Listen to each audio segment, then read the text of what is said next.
I'm Walter Ashford, 68 years old, and I built a chain of family hardware stores into a $200 million building supply empire, and I'm still trying to understand how the woman I raised could sit across a table from me and call me a burden. Last month, on the night of my 40th wedding anniversary as a widower, I asked my daughter to have dinner with me at the restaurant where I first took her mother. She told me she had a work emergency. Instead, I found her 3 tables away, laughing with her husband and his mother over champagne, celebrating something that had nothing to do with permits or deadlines. I didn't make a scene. I walked to the valet, got my car, and by morning, I had already begun a plan that would leave every one of them with nothing but the wreckage of their own greed. Before I get into it, tell me in the comments where you're watching from tonight, and if you've ever been the one footing the bill for people who talked about you behind your back, hit that like button right now. The phone rang in my study at exactly 6:15 on a Thursday evening. I remember the time because I'd been staring at the clock for 20 minutes already, working up the nerve to call. It was the 40th anniversary of the day I married Eleanor, and she'd been gone 3 years now, taken by a stroke that gave us no warning and no goodbye. I didn't want to spend that particular night alone in a house full of her photographs, so I called my daughter Grace. Grace was 39, my only child, and the chief operating officer of Ashford Building Supply, a title I'd handed her 4 years ago when my hands started shaking too much to sign contracts with any confidence. She picked up on the 4th ring, and I could hear the particular quality of background noise that people manufacture when they want you to think they're busy, the clatter of a keyboard, a muffled voice saying something about a spreadsheet. "Dad, hey, I'm actually swamped right now," she said, before I'd even gotten a full sentence out. "The Restoration Hardware account is threatening to pull their contract over the delivery delays. I've got Marcus on the other line."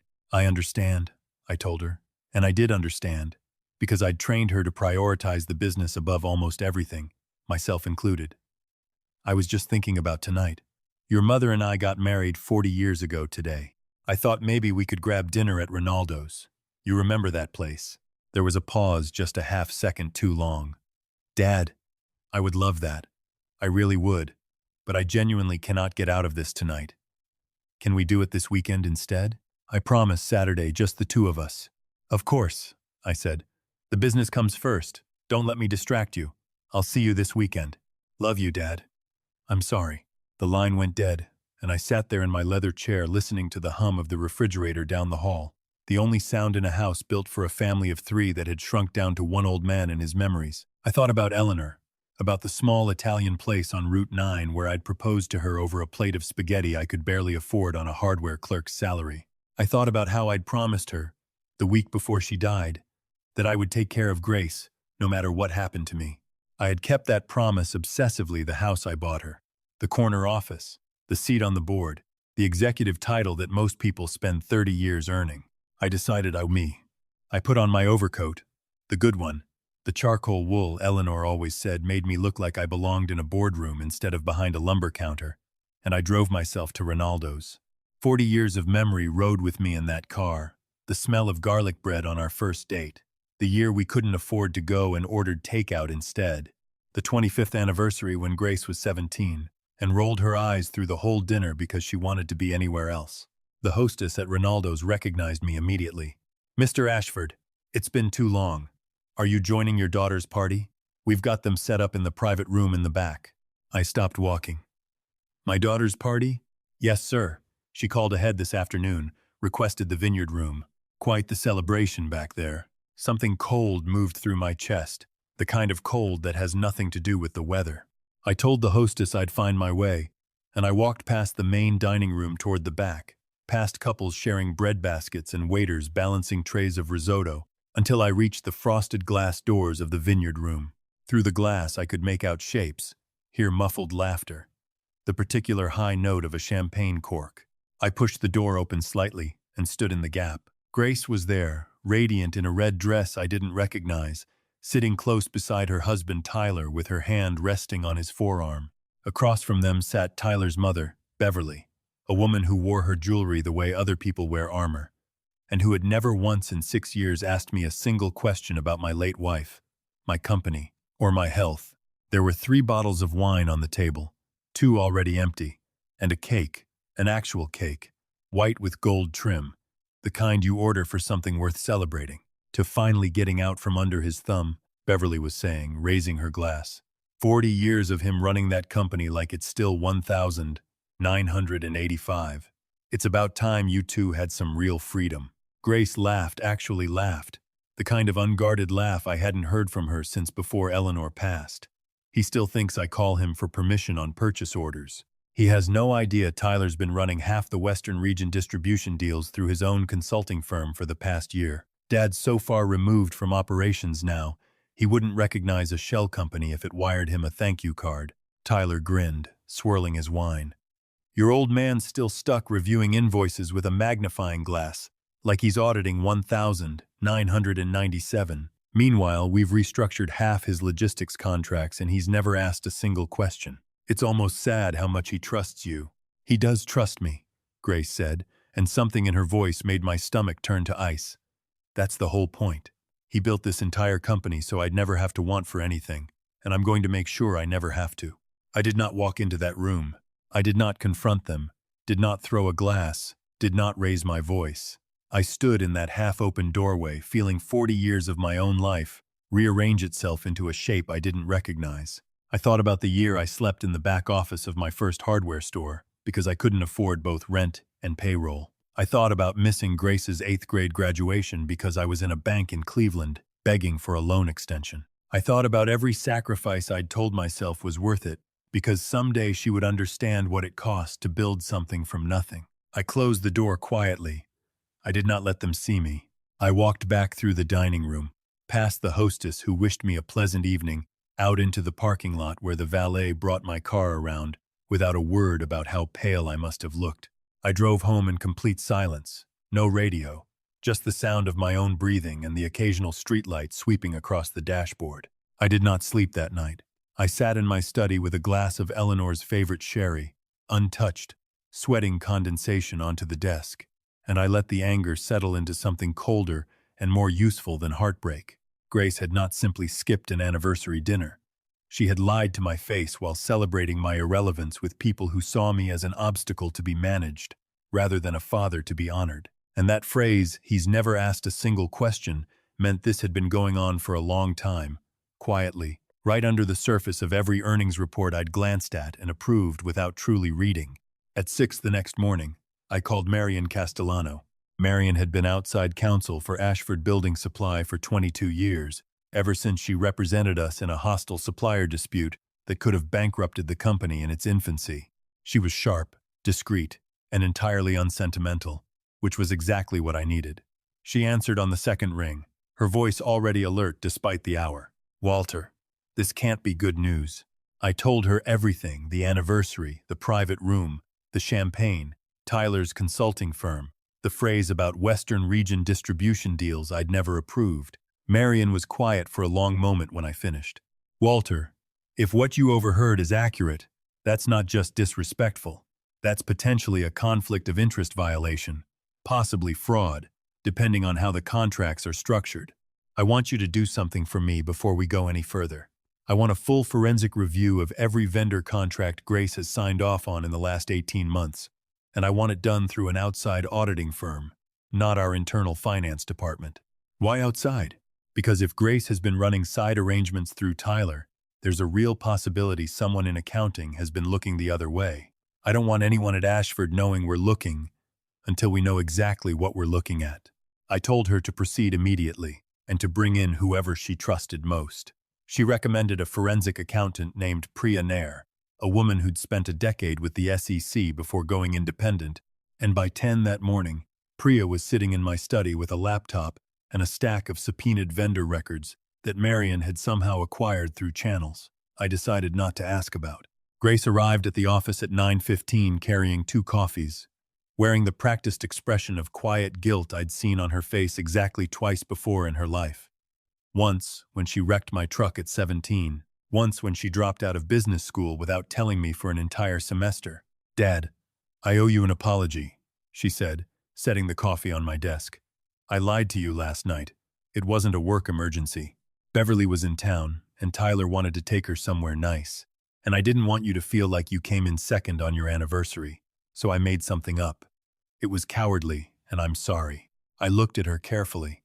This woman I had raised, searching her face for even a trace of what I'd heard through that door. There was none. It was a flawless performance, delivered with the same steady eye contact I'd taught her in every negotiation training I ever paid for. "I appreciate you telling me," I said, keeping my voice warm, folding my hands over the desk. "Family gets complicated sometimes. I understand wanting to keep the peace with Beverly." Relief washed over her shoulders so visibly it was almost cruel to watch. "Thank you for understanding, Dad. It won't happen again. I promise." "I know it won't," I said, and she left my office believing she had successfully closed the door on the entire matter. 40 minutes later, Priya laid the first findings on my desk with the flat, clinical tone of someone delivering test results.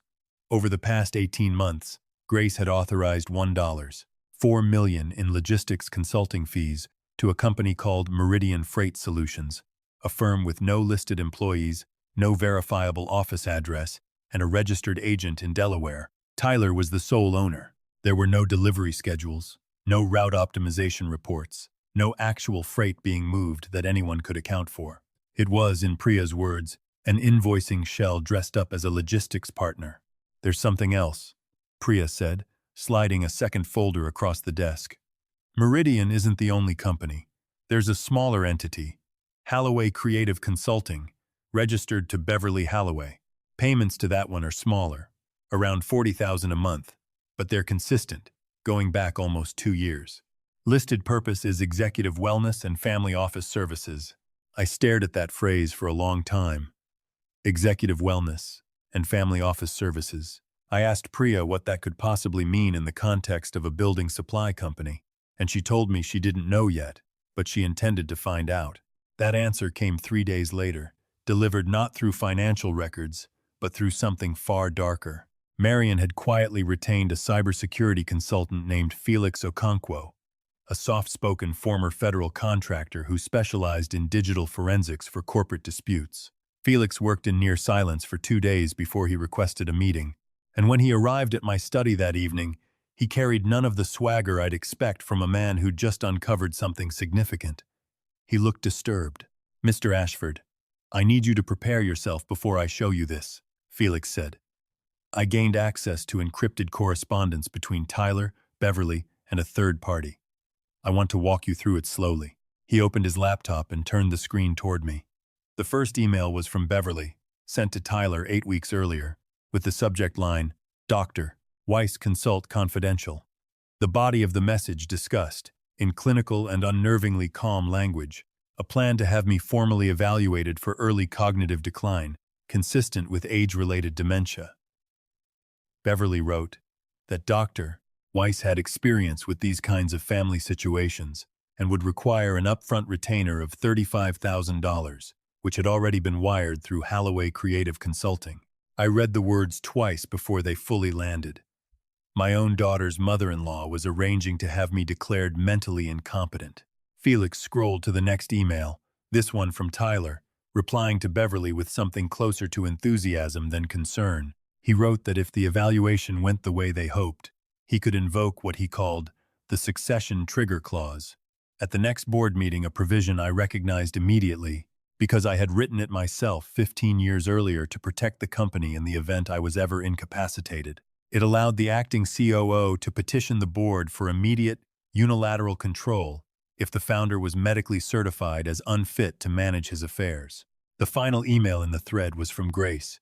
I want to be clear that Grace's message was shorter than the others, colder in its efficiency. She wrote only, "Make sure Dr. Weiss backdates the initial consultation to at least 6 months ago. The board will want a documented pattern, not a single visit. And Tyler, once this goes through, I want operational control formally split 50-50 between us. I'm not doing this so you can run everything." I sat back in my chair, and for the first time since Ronaldo's, I felt something crack open in my chest that had nothing to do with anger. It was the specific, singular grief of understanding that my daughter was not being manipulated into this plan. She was the architect, standing right alongside them. Marion, sitting across from me, let the silence stretch before speaking. "Walter, we have more than enough here to go to the district attorney tonight. Embezzlement, conspiracy to commit medical fraud, attempted exploitation of a vulnerable adult statute. even though you're nowhere near vulnerable. We can have warrants by tomorrow morning." "No," I said, and my voice surprised even me with how steady it was. "Not yet," Marion frowned. "Walter, every day we wait is a day they could discover we're onto them." "They won't discover anything," I said, "because I'm about to give them exactly what they've been asking for." I explained the plan slowly, watching Marion's expression shift from concern to something like reluctant admiration. If Grace and Tyler believed I was declining, if they believed their fabricated diagnosis was working, they would grow careless. They would stop covering their tracks. And more importantly, if I handed them something they wanted badly enough, something that appeared to reward their scheme, their greed would do the rest of the work for me. I did not want them merely arrested. I wanted them to walk willingly into a trap constructed entirely from their own appetite. For the following 2 weeks, I performed the role of a man losing his grip. I called Grace by her late mother's name twice during meetings and watched her face carefully each time the flicker of triumph she failed completely to hide. I left confidential vendor files open on my desk and wandered away, allowing Tyler to discover them during his frequent, suddenly more casual visits to my office. I forgot the name of our longest-standing supplier during a leadership call and apologized afterward with the exact note of embarrassed confusion a person actually losing their memory might display. Felix's surveillance confirmed what I suspected. Grace and Tyler's private messages grew giddy, almost gleeful, discussing how quickly my condition seemed to be accelerating, how the board would have no choice but to act once Dr. Weiss's report was formally submitted. On the 9th day of my performance, I called Grace into my office and told her I wanted to discuss something important: a commercial property 40 miles north of the city, 6 acres of prime frontage along the new interstate expansion, appraised at $11 million, currently owned by Ashford Building Supply as an undeveloped asset. I told her, in a voice deliberately thinned with manufactured uncertainty, that I didn't trust my own judgment anymore to manage new acquisitions and that I wanted to transfer the property into an LLC under her and Tyler's control, with Ashford Building Supply guaranteeing the note, framing it as an early piece of her inheritance. Grace's eyes lit with the exact greed I expected. She asked, carefully, why I wanted it separated from the main company rather than developed under Ashford's own portfolio. "Because I don't trust myself with big decisions anymore," I told her, letting my hands tremble slightly against the desk. "If something happens with the zoning, if I make a mistake I don't even realize I'm making, I don't want it dragging down everything we've built. I want you protected. I want this to be yours, clean, separate from whatever mess I might create." She thanked me with tears that were, I am certain, entirely genuine, though not for the reason I once would have hoped. Within a week, exactly as Felix's surveillance confirmed, Grace and Tyler decided at Beverly's urging, captured in another intercepted call that involving Ashford Building Supply as guarantor, would invite exactly the kind of board scrutiny that might expose Meridian Freight Solutions. Beverly insisted they secure the acquisition independently instead, keeping 100% of the eventual profits for themselves rather than sharing with what she called the company vultures. Tyler took out an aggressive private loan against the house I had personally gifted them at their wedding. Grace pledged Meridian Freight Solutions as a secondary guarantor, submitting its fabricated financial statements as proof of solvency. They signed every document without commissioning a single independent survey of the land, trusting entirely the outdated appraisal I had personally included in the file. That land, unbeknownst to either of them, had been the site of an unlicensed chemical tannery through the 1960s, quietly closed and paved over decades before environmental regulation caught up with it. 3 weeks before I ever mentioned the property to Grace, I had already commissioned my own confidential survey, and I already knew the site had just been flagged by federal environmental regulators as contaminated groundwater, on the verge of formal Superfund designation. The projected remediation cost, once the designation became official, sat at just over $11 million, nearly matching the exact value of the loan they had just tied their entire lives to. The annual board meeting arrived on a gray Tuesday morning 3 weeks after the anniversary dinner that started everything.